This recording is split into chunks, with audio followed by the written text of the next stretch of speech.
ஆண்டவரும் இரட்சகருமான இயேசு கிறிஸ்துவின் ஈடு இணையற்ற நாமத்தில் அன்றன்றுள்ள அப்பம் வாசகர்களுக்கு எங்கள் அன்பின் வாழ்த்துக்கள். 2024 ஆண்டு டிசம்பர் மாதம் 28 சனிக்கிழமைக்குரிய தின தியானம். இன்றைய தலைப்பு இலக்கை நோக்கி. பிலிப்பியர் 3:14 சொல்கிறது, கிறிஸ்து இயேசுவுக்குள் தேவன் அழைத்த பரம அழைப்பின் பந்தய பொருளுக்காக இலக்கை நோக்கி தொடருகிறேன். நான் பல முறை வயது முதிர்ந்தோர் இல்லங்களுக்கு சென்று அவர்களை சந்தித்திருக்கிறேன். அவர்களுக்கு முடிந்த அளவு பரிசு பொருட்களை கொண்டு போய் கொடுத்திருக்கிறேன். கிறிஸ்துவுக்குள் வாழும் வயது முதிர்ந்தவர்கள் மிகுந்த மகிழ்ச்சியோடு கர்த்தரை பாடி துதிக்கிறதை பார்க்கும்போது எனக்கு மிகுந்த மகிழ்ச்சியாயிருக்கும். கடந்த காலத்தை நினைத்து மகிழும் அவர்கள் வருங்காலத்தையும் மகிழ்ச்சியோடு எதிர்நோக்குகிறார்கள். ஒரு முறை உலக தத்துவ ஞானி ஒருவர், நாம் செலவழிக்கிற ஒவ்வொரு வினாடி நேரமும் கால சக்கரத்தோடு சுழன்று நம்முடைய கல்லறையை நோக்கி ஓடிக்கொண்டிருக்கிறோம் என்றார். ஒரு மாதம் முடிந்துவிட்டதென்றால் நம்முடைய இறுதி நாளை நோக்கி ஒரு மாதம் நெருங்கி வந்துவிட்டோம். ஒரு ஆண்டு முடிந்துவிட்டதென்றால் நாம் மரித்து புதையுண்டு போகிற நேரத்தை நோக்கி ஒரு ஆண்டு சமீபித்திருக்கிறோம் என்பது உண்மை என்கிறார். ஆனால் அது உண்மை அல்ல. நாம் செலவழிக்கிற ஒவ்வொரு வினாடி நேரமும், நாளும், மாதமும், வருடமும் இயேசு கிறிஸ்துவின் வருகையை நோக்கி ஓடிக்கொண்டிருக்கிறோம். அவருடைய பொன்முகத்தை தரிசிக்கும் பாக்கியமான நாளை நோக்கி ஓடி வருகிறோம்.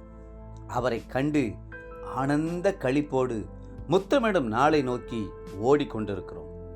கிறிஸ்துவை சந்திப்பதும் கிறிஸ்துவை போல் மாறுவதும் தான் நம்முடைய இலக்கு. அவரை சந்திக்கும் போது அவர் நமக்கு வைத்திருக்கிற ஜீவ கிரீடங்களையும் வாடாத கிரீடங்களையும் மகிமையான கிரீடங்களையும் பெற்றுக்கொள்வோம். அப்போஸ்தலனாகிய பவுல் இதை குறிப்பிடும்போது தேவன் அழைத்த பரம அழைப்பின் பந்தய பொருளுக்காக என்று சொல்லுகிறார்.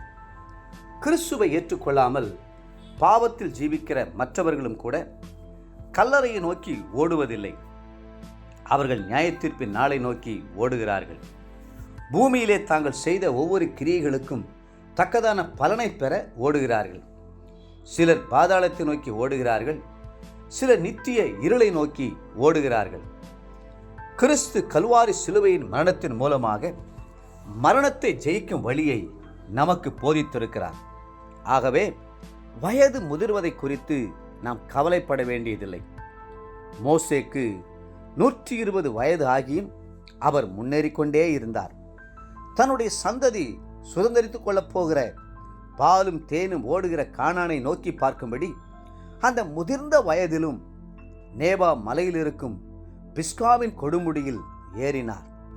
கர்த்தர் அவருக்கு தான் மட்டுமல்ல, கீலேயா தேசம் அனைத்தையும், தென்புறத்தையும், சோவார் வரைக்குமுள்ள பேரிச்ச மரங்களின் பட்டணம் என்னும் ஊர் முதற்கொண்டு எரிகோவின் பள்ளத்தாக்கி ஆகிய சமனாக பூமியையும் காண்பித்தார்.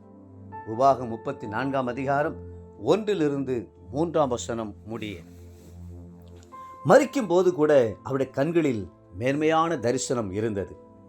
தேவப்பிள்ளைகளே, உங்கள் கண்களிலும் அந்த தரிசனம் இருக்கட்டும். தூரத்தில் உள்ள ராஜாதி ராஜாவை உங்கள் கண்கள் தரிசிக்கட்டும். பரம கானானை உங்கள் கண்கள் எதிர்நோக்கட்டும்.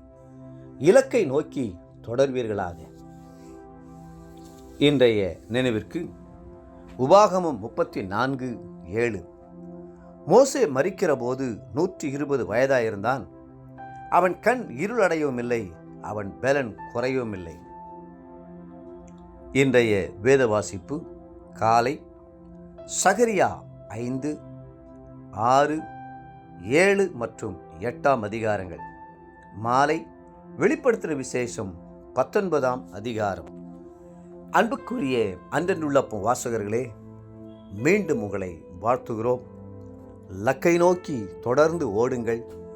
கர்த்தர் தாமே உங்களை ஆசீர்வதித்து மென்மேலும் உயர்த்துவாராக. ஆமென்.